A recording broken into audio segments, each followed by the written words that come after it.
नमस्कार, आप देख रहे हैं 4 PM और मैं हूं आपके साथ निधि तिवारी। मोदी जी के दिन आजकल कुछ खास ठीक नहीं चल रहे हैं। पिछले दिनों जहां वो संसद के अंदर विपक्ष से घिरते दिखाई दिए, तो वहीं संसद के बाहर ट्रंप से डील पर उनकी किरकिरी हो रही है।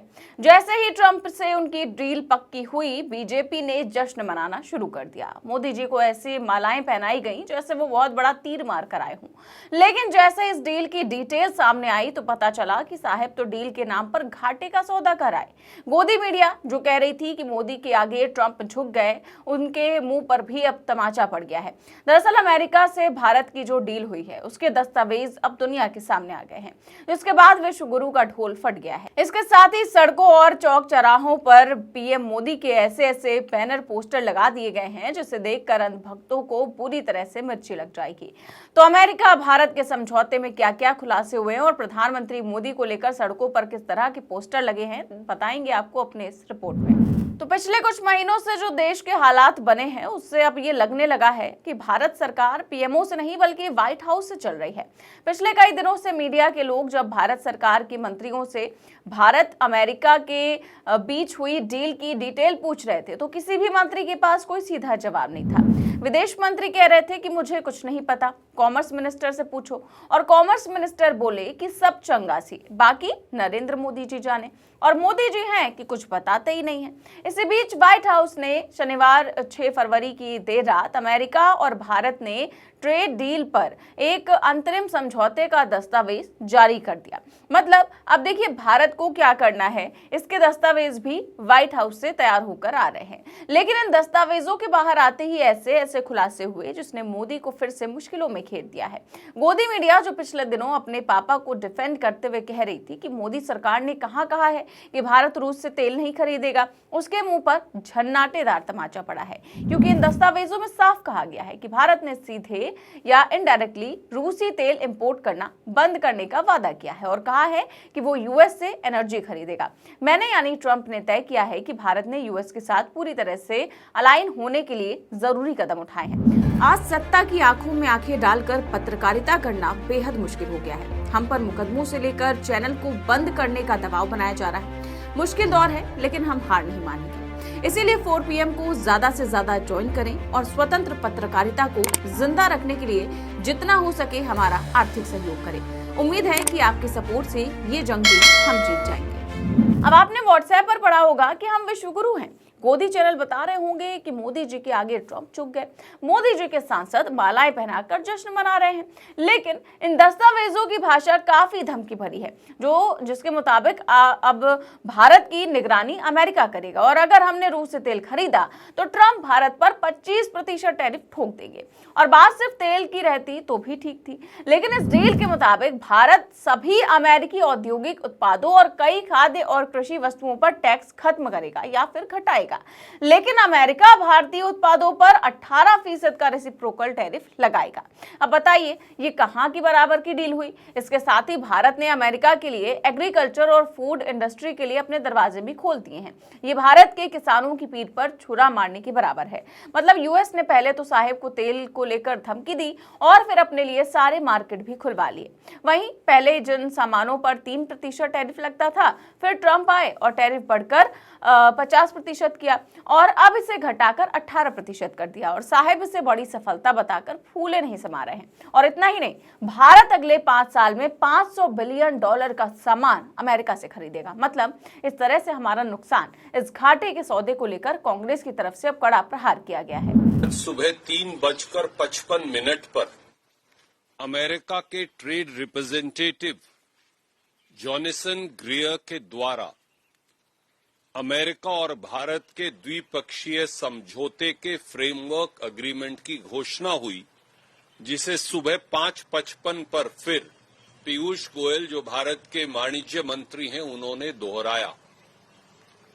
जो पिछले कई दिनों से चर्चा में था वो अब इस फ्रेमवर्क एग्रीमेंट से साबित और सबूत हो गया।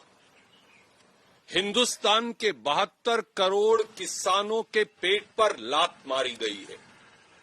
हिंदुस्तान के 72 करोड़ अन्नदाताओं, खेत मजदूरों और किसानों की रोजी रोटी को छीनने का काम किया गया है।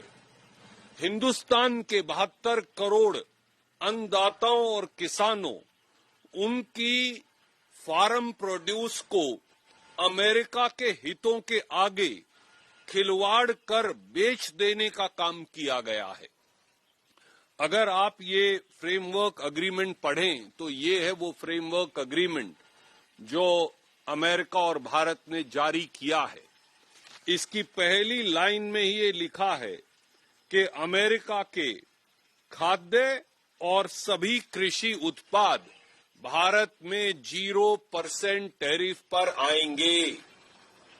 दूसरा तथ्य ये लिखा है कि अमेरिका का मक्का, जिसको अंग्रेजी में ड्राई डिस्टिलर ग्रेन कहते हैं, अमेरिका का सोयाबीन, अमेरिका का ज्वार जिसे हम कहते हैं, जिसे अंग्रेजी में सोरगम कहते हैं, अमेरिका का अखरोट, बादाम, पिस्ता, अमेरिका के फ्रेश फल यानी सेब, संतरा, सब कुछ, अमेरिका के प्रोसेस्ड फल और बाकी के एग्रीकल्चरल प्रोडक्ट्स जो हैं, एडिशनल प्रोडक्ट्स, एग्रीकल्चर प्रोडक्ट्स नहीं है, वो सब हिंदुस्तान में आएंगे। पहले से ही हम 334 मिलियन कपास अमेरिका से आयात कर रहे हैं, जिसकी वजह से हिंदुस्तान के बाजार में कपास पैदा करने वाले किसान के भाव औंधे मुंह गिर गए हैं। तो अब मक्का अमेरिका से आएगा, कपास अमेरिका से आएगी, ज्वार अमेरिका से आएगा, फल अमेरिका से आएंगे, प्रोसेस्ड फ्रूट अमेरिका से आएंगे, सोयाबीन अमेरिका से आएगा। तो मोदी जी, पीयूष गोयल जी, हिंदुस्तान के किसान का क्या होगा, वो कहां जाएगा? और वो कौन से एडिशनल प्रोडक्ट हैं? क्या इस एडिशनल प्रोडक्ट का मतलब ये है कि अब अमेरिका से दूध भी आएगा, गेहूं भी आएगी, अमेरिका से डायरी प्रोडक्ट्स भी आएंगे? तो एक तरफ जहां मोदी जी अमेरिका से सौदा करके बुरी तरह से फंस गए हैं, तो वहीं बीते दिनों जो संसद में हुआ वो अब सड़कों और चौक चौराहों पर दिखने लगा है। अब मोदी जी को अपने बैनर पोस्टर लगवाने का कितना शौक है ये तो सब जानते हैं। कोविड वैक्सीन लगी तो पोस्टर लग गए, ऑपरेशन सिंदूर हुआ तो साहब के पोस्टर लग गए। लेकिन इस बार के पोस्टर बैनर पिछली बार से थोड़ा हटकर है, क्योंकि इस बार मोदी जी के पोस्टर बैनर बीजेपी नहीं बल्कि कांग्रेस ने लगाए हैं। जी हाँ, आप जरा चौराहों पर लगे इन पोस्टरों और बैनरों पर नजर डालिए। आपको इन बड़े बड़े बैनरों में लिखा दिखाई देगा, पीएम इज कॉम्प्रोमाइज्ड। अब देखिए, पिछले दिनों जिस तरीके से एप्स्टीन फाइल्स में साहब का नाम आया और उसके तुरंत बाद हड़बड़ी में अमेरिका की ट्रेड डील को घाटे की डील होने के बावजूद मान लिया गया, उससे एक बात तो साफ हो गई है कि दाल में कुछ तो काला है। वहीं जिस तरीके से जनरल नरवणे की किताब को न छापने देना और संसद में नेता प्रतिपक्ष को उस पर एक शब्द ना बोलने देना, इन सब पर साहब की खूब थू-थू हुई है। उसको लेकर भी साहब घिरे हुए हैं। इसी सब को लेकर कांग्रेस अब मोदी जी के पोस्टर बैनर छपवा रही है। कांग्रेस नेता गौरव गोगोई खुद इन पोस्टरों को लेकर जमीन पर उतरे हुए हैं और सरकार से सवाल पूछ रहे हैं। कांग्रेस का कहना है कि मोदी जी किसी चीज को लेकर दबाव में हैं, डर के साए में जी रहे हैं और कॉम्प्रोमाइज करके बचकर निकलने की कोशिश कर रहे हैं। कुल मिलाकर तस्वीर बिल्कुल साफ है। एक तरफ संसद के अंदर जवाब देने से बचती हुई सरकार, दूसरी तरफ संसद से बाहर अमेरिका के सामने झुकते हुए मोदी जी। जिस डील को जीत बताकर ढोल पीटे गए, वही डील अब दस्तावेजों के साथ देश के सामने है और हर पन्ना भारत के नुकसान की कहानी कह रहा है। तेल से लेकर खेती तक, टैरिफ से लेकर मार्केट तक, हर मोर्चे पर भारत से ज्यादा फायदा अमेरिका का दिख रहा है। गोदी मीडिया चाहे जितना भी कवर फायर दे दे, सच्चाई अब पोस्टरों, सवालों और सड़कों पर उतर आई है। विश्व गुरु के दावों के बीच देश ये पूछ रहा है कि फैसले दिल्ली में हो रहे हैं या वॉशिंगटन में। वहीं कांग्रेस के पोस्टर हो या जनता का चर्चा, सबके मन में एक शक गहराता जा रहा है कि कहीं समझौते के नाम पर देश को ही समझौता तो नहीं बनाकर रख दिया गया। फिलहाल इस पूरे मामले पर आप क्या सोचते हैं, हमें कमेंट बॉक्स में अपनी राय जरूर दें। चैनल को सब्सक्राइब भी करें और ज्वाइन भी करें। नमस्कार।